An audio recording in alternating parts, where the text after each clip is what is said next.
where brevity is paramount.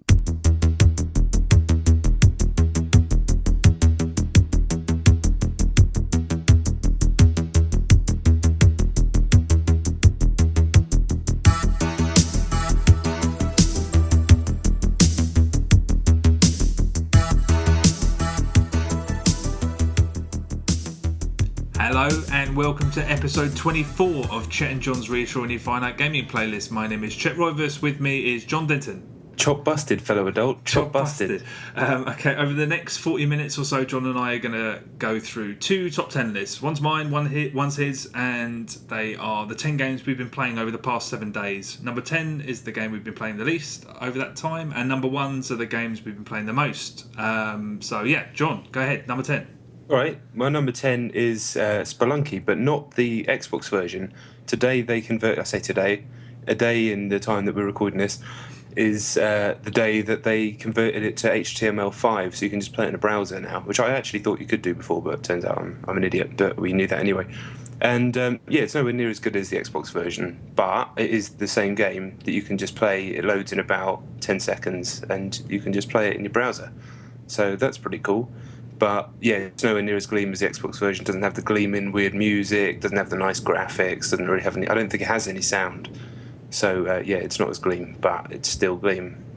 But the difference between paying 1,200 points for the music and not doing that, I mean, yeah, but it's not just the music; it's the complete graphical respray. The fact it's so much better to play on a controller. The fact you're not playing it in a little window on your Mac or PC screen. You're playing it on a telly. Yeah. You'd never sit there and enjoy it in that environment. No, or I couldn't now know that I've got the proper version there. But it would probably, if you were to play that version, I think you would be completely put off ever getting the proper version. Fuck, see, so I've got no choice. I either have to take a punt on 1,200 or nothing. Do you know what? I'm going to have a look at that browser 10 version. out of 10 Eurogamer, 9 out of 10 Edge, and me raving about it, which is normally enough to put you off. But yeah, okay, well, I'll check the browser version just to see. That'll probably put you off. Okay, well, I've got to do it. But yeah, I take it you're not going to play through it again on the browser version. Well, you don't play through it because I've got nowhere near the end yet. Because every time you die, you start back at the beginning, and the whole game is randomly generated every time. I still don't. So it's all about getting as far as you can, and every time you get a little bit further, it's not like you get a little bit further and you're like, oh sweet, I've got 2 meters further or something like that, and every time you get somewhere further you'll see so much new cool stuff, so many new enemy types, so many weird random things that happen. You're like, fuck, what the hell's going on here? This is incredible. And then you get fucked up by a plant, and then you're like, damn man, I need to get back there, see what the hell's going on. Shit. Okay, I'm going to play it in some form because it's ridiculous I haven't already. And it's a fucking meister. All right. It's number 2 to Trials in the downloadable Xbox Live games this year for me. Okay. So, all right. I'm going to try it in some form and I'll report back. Actually, no, because that would include Journey. Retract my statement. Retracted. Xbox only. Xbox only games. Done. Okay, all right. My number 10 is Theatrhythm on the 3DS. Is that how you say it? It's theatre and rhythm blended together, only they've taken the E off. It's a dumbass looking word. I don't know what. Theatrhythm is what I've been calling it incorrectly then. Well, I don't know how you pronounce it. It's theatre and rhythm smushed together with the E gone. It's a shit name for a game. I'm not a Final Fantasy nut, so I only started playing them at, like, a few years ago, 10, 11, that sort of time, and I like them enough. I mean, they're not my sort of games, but I can appreciate them. But I'm not one of those people that just melts every time you say, is it 3 or 7 that everyone goes mental for? 7, yeah. So those mentalists will pick you up on the fact that you said 11, which is the MMO. So you probably didn't mean 11. No, I didn't. Okay, so fuck. 13. I only said that because they're these people. Yeah, but I can appreciate them. Not a massive fan, but when I heard that it was a rhythm action game, I thought all of the music was going to be like twee and a bit irritating. And it's not. It's actually, the game is actually fantastic. It's kind of a blend of. Do you remember Jam with the Band, that DS game? Oh yeah. I don't think it got released over here. I remember I imported it years ago. It's a combination between that and Guitaru Man. Oh, sweet. And it's just great. The music's actually good. It's like kind of orchestral scores rather than I pictured loads of plinky plonk kind of. No, the music in those games is pretty impressive. Yeah, it's not something I've noticed before, I have to say. But the game is just great. It's a great rhythm action game, and I only played the demo, so I'm gonna pick up the full game. It's really really cool. And it reminded me, where the hell a 3DS port of Guitaru, man? That needs. Oh yeah, needs that does need to happen. But yeah, really Guitaru, good. man. Yeah, That's the shit. Where is it? Right, It needs to be somewhere. It needs to be somewhere where I can get it right now. Yeah, No, because it's all original music. of course it is. Yeah. Then I don't understand it. We need that game in some form. We Quick do. Smart. Yeah, fuck off all these Parappa the Rapper remakes. Yeah, Jesus. Give me Guitaru, man. Yeah, get Or your Guitaru, man. priorities. Yeah. Whatevs. Check that demo out anyway, at least. Yeah, well, I always forget that you can get stuff like that on the 3DS. But I just want one of these big boys now that they're out, and I can't afford it. Yeah. So it's just sitting there. I just look at it. It's like the fucking red-headed stepchild. I just don't love it. I don't love it. Number 9 for me is No More Heroes 2. I'm stuck, mate. I'm stuck on this fucking twat on a motorbike. And I put it on, and all it did, it just made me wish that it wasn't on the Wii. Not to do with the graphics or the power or anything, just because I just want to have a fucking Xbox pad to try and beat this cunt with. Excuse my language. But do you know the guy I'm talking about? No, where are you when it's happening? You're in like a fucking cliff in a sunset for no reason, obviously. And you start off both on motorbikes, and you have like a Robot Wars type game where you're trying to push each other off the cliff with motorbikes. Then once you win that, you have a ruck with him, and it's all right. It's quite a hard ruck anyway. And then he'll just summon this giant pink dragon, and it just smashes you to bits, and you can't avoid it. And it just does my head in. Are you sure you can't avoid it? You can avoid it, but the timing is really fucked up, and it's just I want the precision because it's so hard. I want the precision of a proper controller, not because to dodge in No More Heroes you've got to move your thumb up to the D-pad when it's in the other pressing a button. Yeah, and that's like it's fucking awkward, and I don't mind it when the game isn't really hard, but when the reason that you're not dodging is because you're missing the fucking button with your thumb as opposed to not having the skill to do it, that's annoying. So yeah, I put it on and it just fucked me off, so I turned it back off. I just really want to beat him and keep going, but this is exactly what happened to me in No More Heroes 1, around the same sort of time into the game as well. Yeah, the beach. I remember that being annoying. And No More Heroes 2, the only boss that gave me problems was that Rasta guy with the massive beatbox on his shoulder. The first guy? No, he's much farther in. Maybe that's after.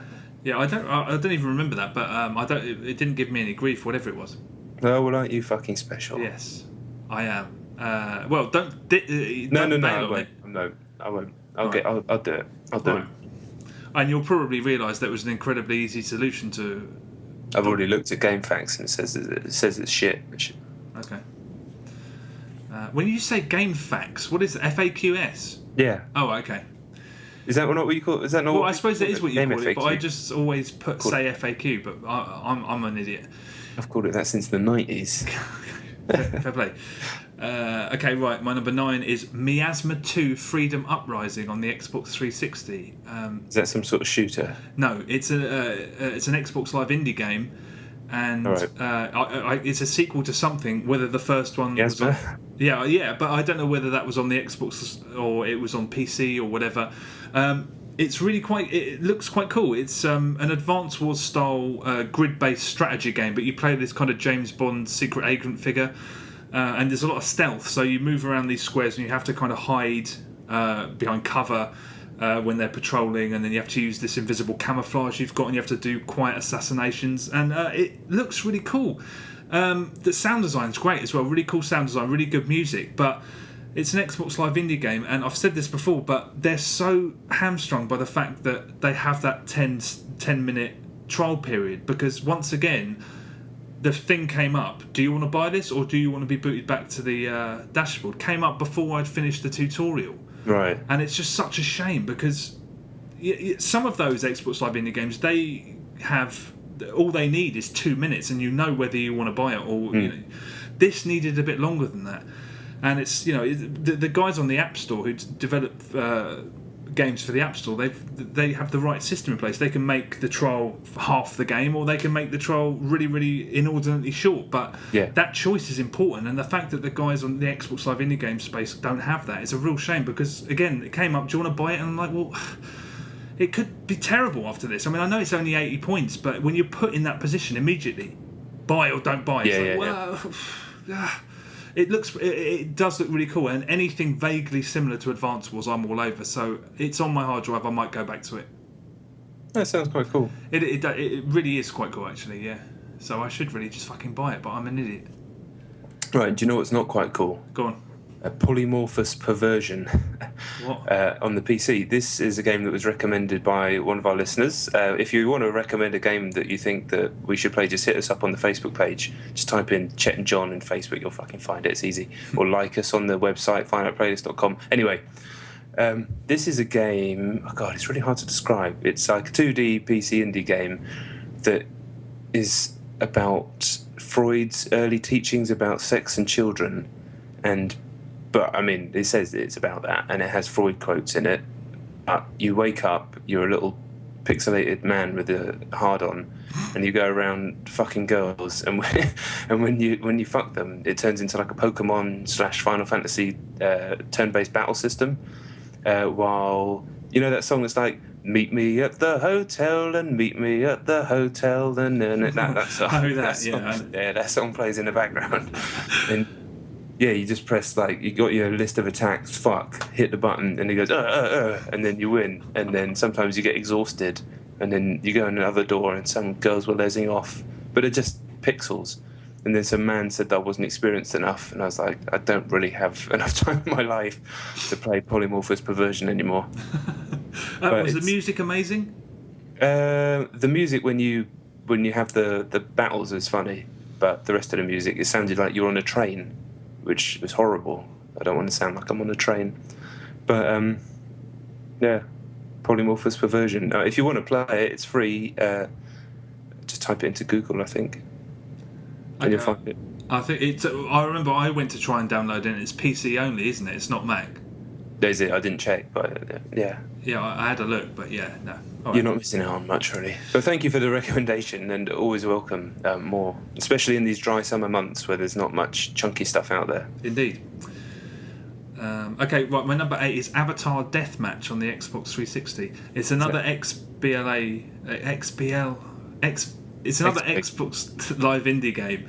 And the cover art is a little Avatar character made to look up exactly like the front cover of Modern Warfare 3, and it's a first-person shooter set in this ridiculously bright and colourful sort of toy town village, and it's standard Call of Duty buttons, and you fire sort of like those soft foam rocket things. The Nerfs. Yeah, that's right. And it was really cool. I mean, like, visually, you're like, wow, this looks really great. You only get one small map with it, and the trial you can only play offline, so you just wander around just shooting at walls and stuff. You pay 80 points, and you get the multiplayer side of things. Right. It looks really, it feels like it's definitely an indie game, but it feels quite nice. It looks nice, and it reminded me of. I remember when I was younger, I always used to say when first-person shooters first sort of started to take hold on everybody, I said Nintendo should do Mario Paintball. And it's because this is because it's tucked away so far away on the dashboard. If Microsoft actually got behind indie games like this, I mean, if that was towards the front of the site, people could say, 80 points, why the hell not? You probably take a flutter on it, especially if you've got kids and you want them to play something that's not violent. But I didn't buy it because you probably buy it and you get on there and who's going to be playing it online? Yeah. Almost certainly nobody. And what if that 80 points takes you below the 1200 threshold that you need for something else? Yeah, exactly. And then you've got to pump in more money. There you go. Yeah, that's the other problem. Yeah, indeed. But it's 80 points, and it's one of those things that they could make a killing off it, but they've got it tucked away somewhere. So it's really nice and slick. One map, kind of rubbish. But no, it's not kind of rubbish. I don't know why I said that. It's for 80 points, and if there was some kind of knowledge that people were playing it online, you'd probably have a flutter, especially if you've got kids. Would you be more inclined to have a flutter if you could just pay in real money instead of 80 points, it was like whatever 80 points translates to, say 80p, 69p, whatever. I don't know. So then it's not because I don't like the idea of it. Like I said, rattling it off my my total and then getting stitched up when I wanted to buy a 400-point piece of DLC or something. Yeah, but I'm down to 380 and I've got to pump in another $5. But it keeps the price points universal, because then you'd start getting it'd be twice the price of what it costs in America. At the moment that's kind of how it is because of the actual real world currency. But if they started pricing it in money, it would just become a fucking ball ache. And I like the fact that it's a universal point system. But aren't they scrapping it, right? I don't know. I thought I read about that probably about 6 months ago. Might be wrong. Maybe. Yeah, that rings a bell. Once again, we're bringing the good knowledge on this podcast. Avatar Deathmatch. It's all happening these summer months, isn't it? Yeah, really. Right, my number 7 is Oh My Fish on the iPhone. Do you have? There's a Twitter account that's called My Free App Alert or something like that. No, I've got every day. What you say? I've got an app called Free App a Day or whatever. All right, it's basically the same thing, I assume. So yeah, every day it'll publish a big list of everything that's gone free that day, and when I remember, I'll scan through it and find something that's got a funny name or a funny picture, and download it. And Oh My Fish was one of them, and it's all right actually. You're in like somewhere cold. I'm going to say Iceland, and you're a dog on a boat, and there's a dog on a boat. You're not actually the dog, and then there's fish stuck in ice, and then you have to like slice the ice and cause it to fall. And then physics take over, and you need to make it slide down to the boat. And then as soon as ice lands on the boat, the dog pulls out a massive sledgehammer and smashes it and gets the fish. And it's all right. It's one of those games that, with a little bit more polish and maybe a little bit more work, could have actually been quite big. But I assume nobody's ever played it. But Oh My Fish, I like the name. It's nice and bright and bold. No, yeah, it was all right. Has it gone back up to a full price point now? I've not been keeping massive tabs on its progress, so I don't know. Okay. But yeah, Oh My Fish, with an exclamation mark. So I don't know. Oh My Fish, I don't know. Okay, right. My number 7 is Call of Mini Zombies, which is on the iPhone, and it looks like it's quite old because it's really popular and it's got 1 million 5-star votes and stuff, and people seem to be liking it. And I found an online game straight away. Incidentally, the online doesn't work, and from reading a few of the reviews, apparently it hasn't worked ever, which is a bit of a shame, especially seeing as it seems to have done so well up until now. I don't think it's free all the time. It's one of those free app a day things, but okay. It's Call of Duty Zombies, except you're these little Sackboy like dolls. But it's really nice. The controls are really nice. They got that balance right. When they put the thumbstick in the bottom left of the screen, and then the bottom right is like shoot. Sometimes, and I'll talk about this again later, there's not enough distance, but because the rest of the screen is the camera. So sometimes if you're using the thumbstick, you can move up too quickly and you end up spinning the camera around, and that always drives me nuts. And that didn't happen here. Also, there's no reloading, so you're just kind of running around with this machine gun, caning the shit out of people. Little dolls, I should say. Yeah. I actually thought it was actually all right. And I think, saying that, I think it is actually permanently free. There's a sequel now, which I think they're charging for. And yeah, for a Call of Duty ripoff, it's better than the straight port of Call of Duty Zombies that's still out there and overpriced and quite rubbish. But the online it completely doesn't work. It's completely broken. You spawn all in the same place, like on top of the same characters, and then one of you just fires a rocket. It's unspeakably broken. But the campaign's fine. It's good little, for a 5-minute blast. Yeah, it's fine. What's it called again? Call of Mini Zombies. Call of Mini Zombies. I think it's called Call of Mini, and it's like :zombies, because then there's a Call of Mini : something or else. That's the one that you pay for, but it's quite pretty nifty. That sounds alright again. It is alright. Right, mine's is Battlefield for my number 6. Big Battlefield, nothing on an iPhone. Yeah, we just played a bit more, haven't we? It's good fun. We talked about it too much on the podcast. I just play it, as do you. I don't really have anything to add. And if you don't play it, why not? Yeah, for reals. Apart from all the obvious issues that we brought up every single week. Yeah, okay. Good point. My number 6 is The Dark Knight Rises on the iPhone. Oh, I heard this was shit. I've heard some really, really bad reviews of it. But yeah, it's actually it's fine. It's actually pretty. I mean, it's actually bordering. It's right on the brink of being actually pretty good. It's one of those situations where you play it and you're like, this is trying to be Arkham Asylum, Arkham City, very inspired. And the point of doing that on a phone, you just kind of think, what's the point? Try and be something that works on a phone. Yeah. And as I was saying, the Call of Duty Mini Zombies, that gap between the thumbstick space and the camera is perfect. On Batman, man, it's so tight. So the slightest, if you move your thumb a little bit too much out of that area, the camera just goes apeshit.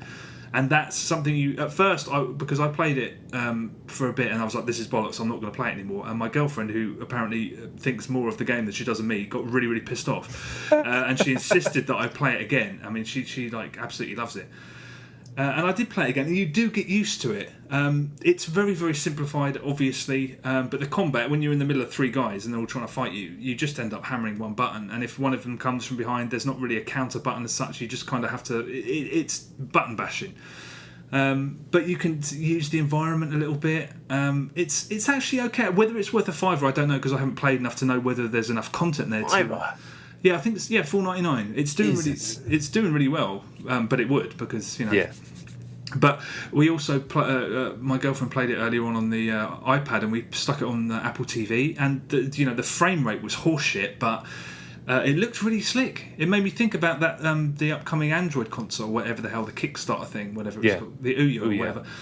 And it does think, you don't need amazing graphics. I mean, it looks really, really quite slick. I mean, as I said, the frame rate wasn't brilliant, but and the game's it's made by Gameloft, and I remember back in the day when they used to do those Splinter Cell games, they were so fucking good, and it's annoying that they haven't done something. I'd preferred this to be in 2D, but it's passable, and if you do get used to the controls, it's fine. Although purists should be fucking completely beware, because it looks like they were given access to the script, which is quite unusual for something with that much secrecy surrounding it. Right. And they just randomly change lines of dialogue. So they have some of the sequences from the film, some of the exchanges in the film, but they change random, and it's just like that would annoy someone who's a real nut about Batman. But also the plot, the plots from if you haven't seen the film, plot spoilers are fucking hoist straight away. Straight away. One of the first things you do is something that happens probably an hour into the film or slightly less than that.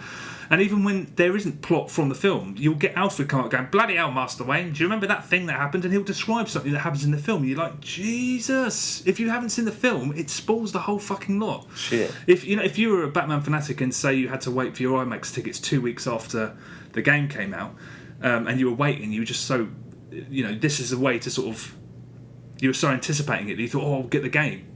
You fucked yourself completely. But yeah, it's actually okay. I think people have been really, really rough on it, and it doesn't deserve it because it's. $5 is a lot, though. $5 is a lot. If it's a long game, it's not, and it does look great. A for effort, I say, but $5 is a bit much. But I might play the rest of it and let you know. Oh, all right. I am very Batman-y at the moment. So yeah, aren't we all? Tempted. No, well, there's plenty who aren't, but this isn't a film show. True that. Talking of games that look good on iOS, though, Dead Trigger is my number 5. News stories popped up this morning about this game, the wonderful Dead Trigger, now free. I don't know why it's wonderful, never heard of it, but I thought I'd download that. It's a first-person shooter, kind of a bit like Call of Duty Zombies, but more of a campaign, and you don't build stuff, build up the barricades or anything like that. But it's just basically running around shooting zombies, but it looks amazing. It looks as good, if not better, than Resistance on the PlayStation Vita. What?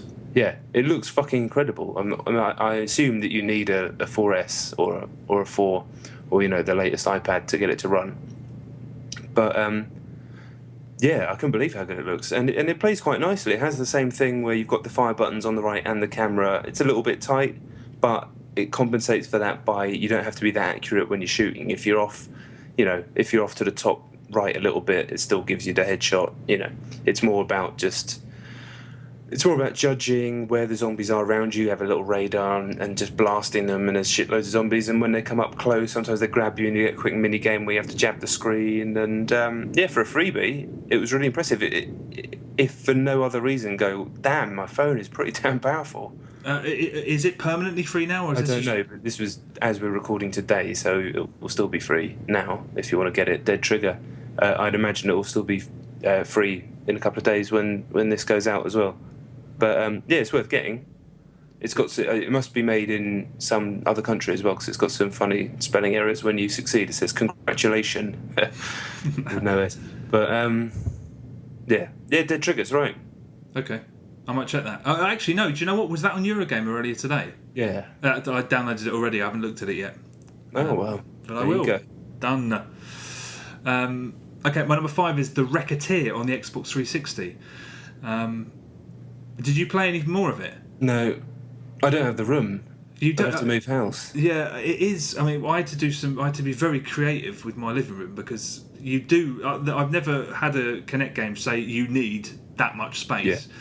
Yeah. But what if you get to if you work around that, it's pretty damn good. It is good, isn't it? Yeah. I mean, I put it in the same camp as Kinect Adventures and Star Wars Kinect in that. They're the best Kinect games because they take the issues with Kinect into account as well as the things that work, rather than just shooting for the sky and just everything fucking up. Yeah, surprisingly fun. I'm surprised that people have mentioned Angry Birds so much because it's just boom blocks. Yeah. And yeah, I wrote about it, and that was I mentioned that exactly the same as you. I said it was more boom blocks than Angry Birds. Yeah. As far as I'm concerned, for the amount of money that you pay for this, $1,200. I mean, it's $800. Oh no, is it really? Yeah. Oh well, then fair enough. Yeah, I said $1,200 last week, but it's actually $800. Oh, fair enough. That's good for them. That's very reasonable. And yeah, it does work, and it's definitely one of the better Kinect games. Although I'd probably say every fucking day of the week, go and get Boom Blocks. Superior I mean, Boom Blocks is just a fucking great game. Although, I mean, Jesus Christ, I can't. I don't know how many more games I can take with the fucking English regional accents and the fucking castles and that weird hats and it's why would you? Why? I mean, like, I know that this is a game for kids, but if I was a developer, I'm going to be like, right, we're going to set this some evil housing development's going to fucking try and firebomb like a housing estate in Scotland, and it's going to be all photorealistic. I mean, I know that's completely ridiculous, but the fact that there's no character to it, but there's no character to this. I don't want to fucking stand in Tolkien land again while some fucking Scottish guy goes, oh, and there's even plot when you finish the tutorial. Oh no, my fucking baluster's broken. Oh, I haven't done this for years. It's like, I don't care, mate. I want to get back to throwing fucking things at buildings. I wasn't a fan of those two guys. No, and just the lack of imagination in that department. It's just that there must be people striving to do something a little bit more interesting. And as I said, I know it's a fucking kids game, but a little bit of something. But I can't disagree with you. It's a good Kinect game, though. It is, yeah. Yeah, it's all right, but you do need a fucking bowling alley to play it. Yeah, you do. You really do. That's some people's living rooms are set up like that, even in small places. You know, if I happen to have my TV and everything down on one wall instead of the other, it would be fine. But you know, bear that in mind. Yes, indeed. Right, my number 4 is another game with "dead" in the name. It's Deadlight, the atmospheric 2D game on Xbox Live, which everybody's been quite excited about for a while. You know the game I'm talking about, right? Deadlight? Yes. So yeah, it sort of came out to middling reviews, and I can see why. I've played the first chunk of it. You can't fault the style of the visuals. They're fucking fantastic. The aesthetic's very familiar. The Road, Walking Dead. We've seen it a million times, and it's really popular at the moment. This kind of apocalyptic scenario, I guess. That sort of ties in with the state of the global economy at the moment. That's probably why it's so popular. That's another discussion for another time. But yeah, you can't fault that. The way it's animated, the way the backgrounds kind of come to life. The zombies themselves are actually quite scary and intimidating and threatening. Shame that the guy sounds like a guy doing a crap impression of Solid Snake, and Solid Snake isn't exactly the most serious guy in the world in the first place. So you've got these lines where the guy's trying to write like the team are trying to write like Cormac McCarthy, which is never really a good idea if you're just game developers. But then when they're delivered by a guy who's just some gruff guy, some gruff twat, it really cheapens everything that they've managed to achieve with the the actual visual style of the game. So I would actually prefer if he shut up and it was all text. That would be far more like powerful. That's not quite the right word, but you know what I'm trying to say. But the problem with the game is, even early on, I could see how it's very, very, very simple. It's platforming and some very simple puzzle solving, but every platform that you can jump to has a little triangular arrow that appears next to it, so you feel completely separated. I don't want to. The word verisimilitude is really irritating, but it applies here because you get completely pulled out of this world that's been established by these little triangles going, you can jump here, here, and here, and you go, okay, well, I might as well just this might as well just be on a fucking grid, because all this stuff that you've done to set up this beautiful, well, not beautiful, but kind of harrowing, haunting world is being completely undermined by a little guide arrow that you can't even turn off. I looked straight away to see if you could turn it off. And some games you need that kind of thing, and skillful artists can tie it into the whole aesthetic, but it's completely incongruous with everything else that's happening in the game. So while I'm impressed by the style, it's not going to be a Limbo or a Journey or anything like that. It does feel a little bit mechanically light, is the words that they used in the Eurogamer review, and I will borrow those. How far through? Maybe sort of 30-40 minutes. Because all the reviews that I've read, or most of them, have said that it starts at a really high level and then just goes straight to shit, and it just doesn't recover after that. And the final, or the latter 2/3 of it are just crap, whereas the beginning actually is quite promising. I haven't got to a point where it started to get crap. It feels more like it's kind of hit a level, and exactly, you can almost play it with your eyes shut. There's some fiddly bits, but when you enter a space, there's no real brain power involved. And for a kind of downloadable, apocalyptic, the roadie type game, I think I Am Alive is so much better. That was a game that it fell apart a little bit towards the end, but so full of ideas, so many of which have ended up in The Last of Us, and people are raving about them, and they're in fucking I Am Alive, a lot of them. So, I think that was a criminally ignored and poorly reviewed game in a lot of places, when it was actually really fucking good. Yeah. Okay, I'm probably going to swerve that, because, the reviews have been, harsher than I was expecting. Yeah, it's definitely... I think a combination of people getting a bit fed up with the whole overly stylised thing, and the fact that it just doesn't have the meat on its bones to either be a Shadow Complex type, we're not going to use that annoying turn of phrase, but a game that you have backtracking and different items and a Metroidy type deal, or the just out and out class of a Limbo. It has neither of those. It shoots very high but doesn't quite hit so far, but you mustn't review until you've finished. True. Okay, well, I think I'm probably going to swerve it anyway, but let us know what the rest is like, why don't you? Yeah, I'll bash through to the end. I'll drop the $1, so... Okay. Well, my number 4 is Super Street Fighter 4 on the Xbox. That's my number 360. 3. Okay, fair play. We played it together, and it was good fun, right? It was good fun. This is the first time since the original Street Fighter 4 came out where a few games has not blossomed into hours and hours, and you've become unable to put it down, because I assumed that was going to happen. I thought we were going to be on it all night, and we just weren't. And it's still one of the best games ever made, as far as I'm concerned. But that it's been robbed from so much. The systems, the hyper meters and the super meters. Mortal Kombat's did it, then Soul Calibur ripped them off. I feel like it's gotten stale through no fault of its own. It's just like I never thought I'd say it about Street Fighter, because I think it's as close to perfect as a game can get. But I was after a few matches, I was just like. Yeah, I think if we'd all been in the same room and there'd been a few beers going around, we'd have played it for hours. But that's when you get true. kicked out and you don't get a game for ages, and you are watching, but it's not the same as interacting with people, and you can chat with the other guy. I don't even need to explain it. Yeah. So I think if we'd all been in the same room, but it was a bit boring just sitting there waiting in the lobbies. Yeah. It was for me anyway. It was tiny. It was the tiniest bit laggy, so I couldn't quite execute my game as flowingly as I wanted to. And so that was a bit annoying, but it's still the shit. It's still my favourite fighting game. Yeah, me Ever. too. I think maybe that's it. I mean, I'll never get rid of it. It will always be on my shelf, and I'll keep those 2 tournament edition fight sticks that I've got. So I think maybe that was it. Maybe it's. I mean, it does flourish when you're all together in a room playing it. Because then it's as much about the banter as the game itself, Yeah. which is harder to generate over microphones. Yeah, indeed. But it comes close, which is impressive in itself. Yeah, indeed. That was what. So we done your number 4, have we? That was my number 3, so we're back to your number 3 now, buddy. Okay, Battlefield 3.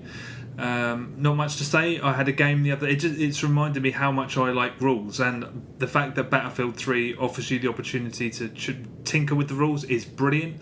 I like the rules that DICE have set in place, and we went to Quick Match without even thinking the other day and played a game of Rush, and it was one of the best games I've ever had of Battlefield. We were defending on Damavan Peak at the top, and for about 15 minutes it was just it was a knife edge stalemate. Everyone on our team, different everyone was doing their job, and everyone on their team was doing their job, and it was just like they had spawn beacons every 5 seconds. I mean, every technique that everyone in that game could have used, they did. And it was glorious. I was sat on the edge of my seat, but just seeing everybody who's on the ball know what they're doing, brilliant. But then the points got taken, and we were like, "What the fuck happened?" We were like, "How on earth did we lose that?" And then we looked, 500 tickets on Rush. I don't understand. Yeah, it's broken. Well, but why would you want 500 tickets on Rush? That it's impossible. If you're defending, you can't win. It's too long of a time to defend. Conquest, 500 tickets, fine. But of course, yeah. On Rush, I was just like, and it was just like, God, I wish if the fucking rules were in place, we'd have won. But anyway, great game. What can you say? Yeah, the next DLC is out soon, isn't it? Can't wait. Yeah. You'll be able to play that if you're going to Gamescom. Yeah, I will. Make sure you do. Exciting. Yeah. Well, I'll be talking about all sorts of exciting stuff, more exciting than some of these iOS games. Yeah. But that'll be in a couple of weeks. So that was it. Batters. Done. Batters. Number 2, the PES 2013 demo. I can't get off it. It's online? Fucking amazing. No, but PES against the computer has always been brilliant. When PES is good, Pro Evo's good. Back in the day, it was always Master League against the computer. I didn't even play it against other people that much until I got to uni, like 7 years later or whatever, 5 years later. And yeah, just playing against the computer. You've only got 4 teams, 4 international teams. There's 4 South American teams as well, but don't play with them. And it's just, I can't find fault. I cannot find fault with it. It's going to be such a ruck this year with FIFA because I cannot fucking find fault with Pro Evo. I cannot believe how good it is. I keep expecting it to all fall apart, but it's not. I keep planning out moves in my mind on the fly, like little passing sequences and finishes that I want to do when I get in position, and it just keeps coming off like it used to, but with all this added new, visual stuff, animation stuff, AI stuff. It's like all those games before of this generation didn't happen, and this was the first Pro Evo on next generation, current generation technology after the PS2 classics. After year after year after year, they smashed out of the park, and then it went to shit for 7 years. It's like all of that's been erased. I can't believe how fucking good it is. Fucking hell. Shit. It's been on my hard drive, and I'm going to play it. I might play it tonight. I've been playing stuff like Avatar Deathmatch, for God's sake. I mean, it might be... You might not get as much of a rush from it as me, because one, that's still probably my favourite game series ever. I think objectively it has to be, just the amount of hours I put in from the age of 13 to when did it start to go shit? 13 to 22, I'd say. So the last 7 years have been shit house, but before that, having that back, that magic, I mean, it wasn't even like, I didn't even compare it to other games. It was like its own thing when it was good. And as good as FIFA has got, it never got to that level. And if Pro Evo's back, man, I'm fucking excited. FIFA never got to that level, really? No. Not even 11? No. Never got to that level. What? I mean, I loved Pro Evo back 3 and 4. I wasted enough hours myself on those two. But yeah, I can believe they've done it. I can totally believe that they've smashed it, because last year was a real step up. It really was. Wow, I can't wait. I don't think they can possibly. I mean, did they? it's not. I mean, I think the last time that the charts were sort of fairly even was like back when Pro Evo 3 came out on the PS2, wasn't it? Oh no. FIFA will smash the fuck out of it in sales, but hopefully PES will make enough ground on itself that it can keep sustaining itself. If that's what you were going to say. Yeah. Yeah. Good, because it was starting to look a bit shaky there. Yeah. Wow. Yeah, well, they're opening this new office in Europe and things, so I still think they're doing their own thing. I mean, they don't plunge anywhere near as much cash into it as FIFA does, but man, as well as a Pro Evo nut, I'm a fucking football nut, as you know, and just I really love the artistry and kind of individual brilliance of footballers as much as anything else. And when you get those players in this game, they're animated and handled so well. You've got the obvious players like Ronaldo, and it's got his tricks and things, and you're like, all right. But even players like Germany's Ozil and things, when you give the ball to him, he just moves and plays exactly like he does in real life. So then I switch on and it's like, all right, I'm going to play like Ozil, and I'm going to just move ever so slightly, make dainty little runs, feed the ball off to the wings, make late runs into the box. Like, it just is him, and that makes me fucking jump out my seat like an idiot. I think maybe I'll have a look at it. Yeah. But and the other people that I've spoken to who are as much Pro Evo nuts as I was back in the day are also fucking foaming at the mouth. But this isn't to say anything bad about FIFA, because that looks fucking great too. That's why I'm just excited for the fight. Yeah, me too. Wow. Having played FIFA and just that's the best FIFA in ages. Oh man, yeah, that's going to be looking forward to that. Yeah. Oh wow, that's good shit. Okay, my number 2 is New Super Mario Brothers 2 on the 3DS. Oh yeah, I fucking forgot you had that. It's very good. Damn. It's very good. I've completed it. I just bashed through it. This is the thing. People said the same thing about, because Super Mario 3D Land, everyone who got their reviews out quick were like, oh, it's so short. But when the end credits are actually the halfway point, there's a whole other game waiting for you after the games. And the same thing's true here. And every level in every map in this level, there's as many secret bits that you can't get to as there is levels that you can just walk into. There's so many secrets in it, and yeah, it's really good. It models itself on Mario 3. So you get the little P meter, and you can fly up above and find hidden things up, which was just great because you haven't been able to do that since Super Mario World, and it was just awesome to see a little ceiling and just think, oh, I could probably nip beyond there, and getting there is just like hidden. Yeah, it's fucking great. Yeah. I will say this about it: the whole coins thing. You'd have to work really hard to convince me that didn't come into play really late in the game's development, because it just feels like it was added late. That's all. I mean, when Nintendo games have ideas, you know that they were at the inception of it, and they just sat in a room and thought about, if you want to do a platforming game based on those physics, the same physics they used in Mario Galaxy, there's no point, because every single way they could have used over the course of those 2 Galaxy games, they did everything you could do with those ideas completely. Whereas this, it honestly feels like they thought they needed a hook and they put it in late in the day, because it is pointless. There's just coins everywhere. I mean, coins, as I've said before, just absolutely everywhere. You can get these weapons, like you get a flower. Everything you shoot turns into coins. You get this box that you put on your head. Every time you run and jump, you get more coins and stuff. And all it is you build up, you accumulate funds, and then you can share records over Street Pass. It's It's hard to resist. That's the funny thing. You still can't resist it. Even though there's no point for you getting all these coins, you still end up getting them. Coin Rush mode is the only new thing, really. It's aimed squarely at the hardcore. They chuck 3 random levels at you. You've got 1 life, and you've got a very, very limited amount of time. And you basically have to get as many coins as you can, whilst also making sure you get to the end of the level before you die. Okay, and that sounds quite fun. They're random, 3 on the trot. It's fucking annoying when you die on the 3rd one. Yeah, I bet. But that's why it's a bit more hardcore. It's really challenging. And then those records are, again, Street Pass, and that's really neat. But yeah, it's great ideas. That's what Nintendo do. Some of the best ideas I've ever seen in platform games. There's a level which seems to be paying homage to both Sonic, because it's got you move in all directions, back and forth, up and down, and then the warp pipes are cannons. So it reminded me of Donkey Kong Country. And you just, it's it's not a classic. It's not quite a classic, but it's essential if you've got a 3DS. This is why you bought it. This, first party Nintendo goodness. Mm-hmm. There you go. It is. It's not 3D. I need one of those big boys. Yeah, it's worth. It looks great on those big screens, but yeah, it's not 3D land, which is the only thing that hurts it because that was the masterpiece, and this isn't quite. What if I just give you my old 3DS and you give me your big one? Oh, seriously? Yeah. Will you be up for that? Yeah. I'll stick it in the post, mate. Yeah, and I'll do the same. Sweet. Nice one. Glad we sorted that out. You do a chip. Yeah, you do a chip. My number one is Binary Domain again. Oh wow. I'm right at the end. I thought I actually was at the end this morning, and then there was a little bit more. So I thought I was going to be able to come on here and say I finished it, but I haven't.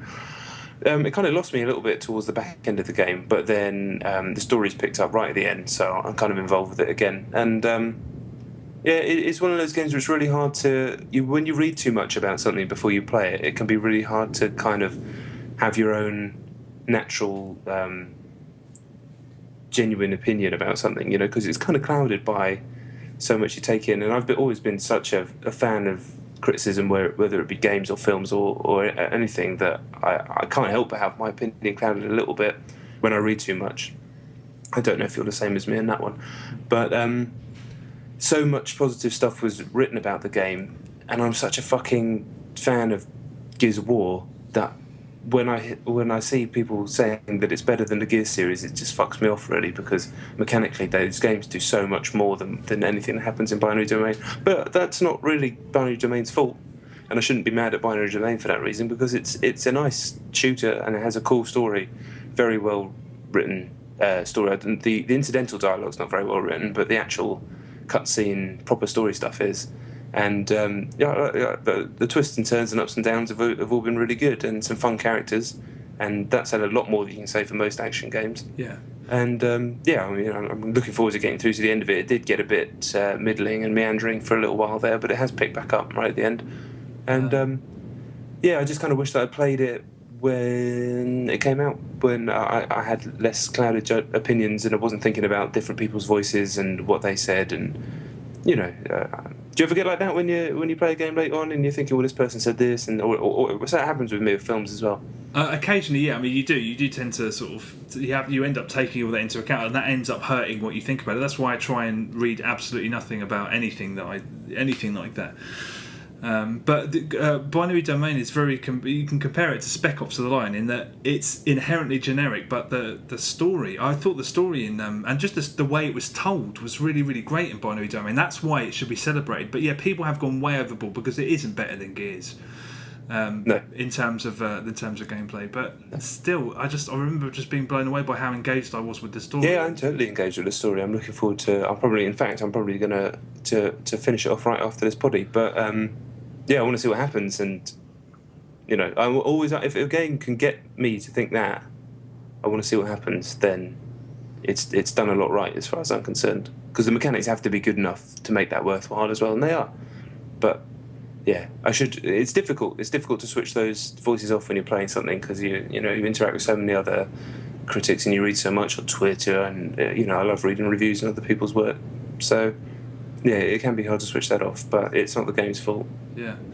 I still think it's definitely worth playing, and you can get it for peanuts now, really. Yeah, well, I think I got it for 11, 12 quid, which isn't very much, really, for a full price... Well, what was a full price, full budget game?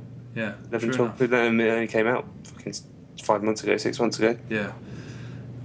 It should have done better than it did. Yeah, as we said before, with that name, with that cover art, and with that marketing campaign, no amount of goodwill and reviews in the world is going to raise that game to anywhere. True that indeed. All right, okay. My number one by about a million miles is Saints Row the Third. How weird. Why? Oh, I forgot you played it last week as well, didn't you? I did, yeah. No, I jumped back into it, and I've just been... I've been playing it so much, too much. Well, no, there's no such thing as too much. It's just I love it so much. It's Grand Theft Auto, but they've made, obviously there's the humour and the stupidity of it, but everything that could possibly annoy you about a Grand Theft Auto game, and it's not, but those exist in something akin to reality. So that part of the game is following the rules of that world. Anything you want to do in this, if you want to go and get your helicopter out, fly and crash it, go back to your nearest pad, it's there again.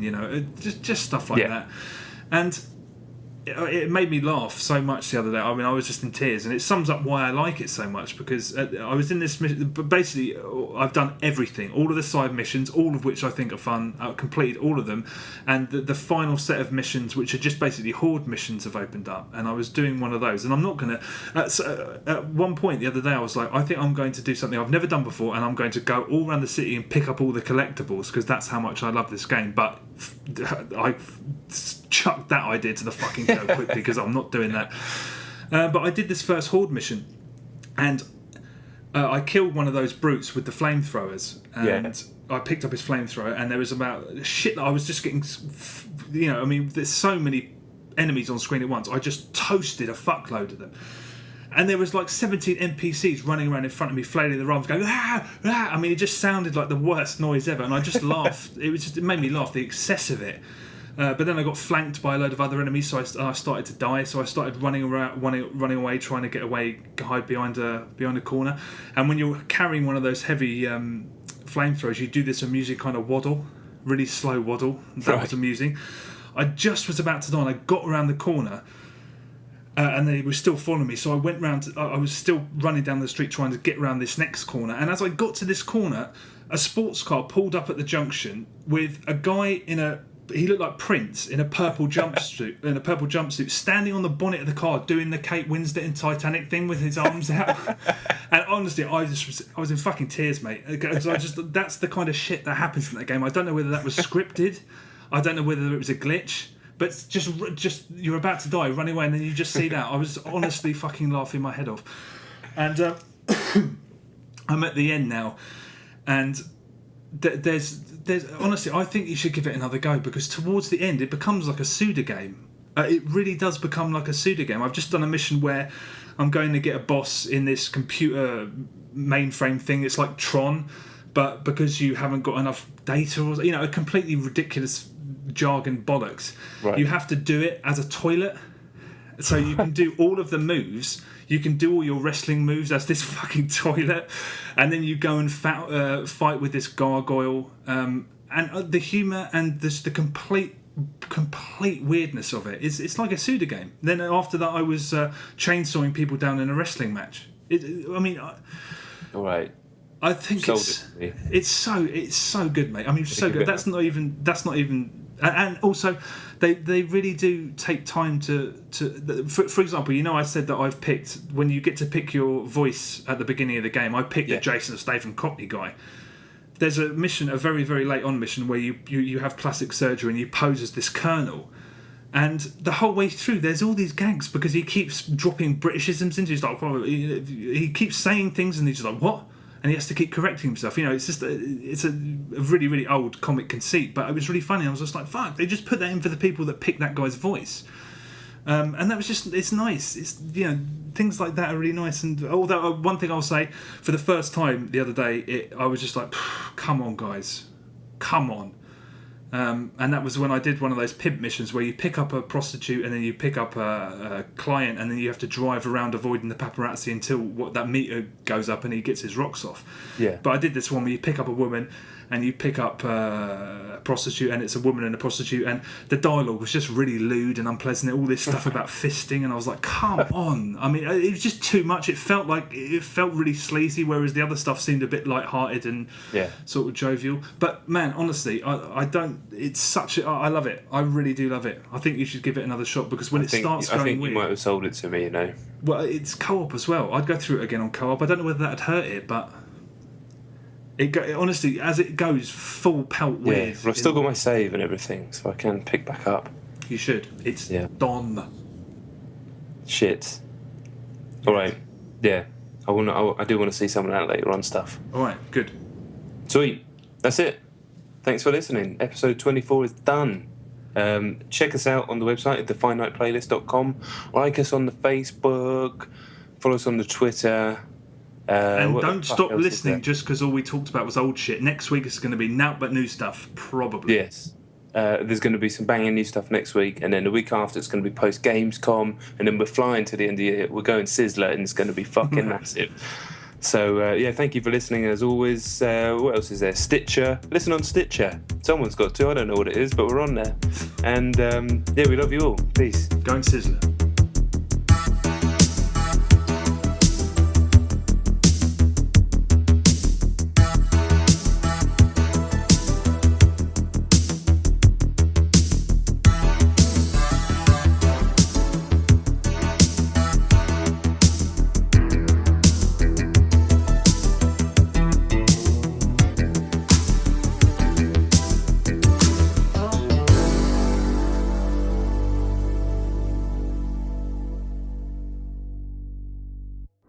That day was not the beginning of anything, or the end of something. It was just one more day. A day like any other. The world was dying, and we were its survivors. Chop busted, fellow adult, chop busted.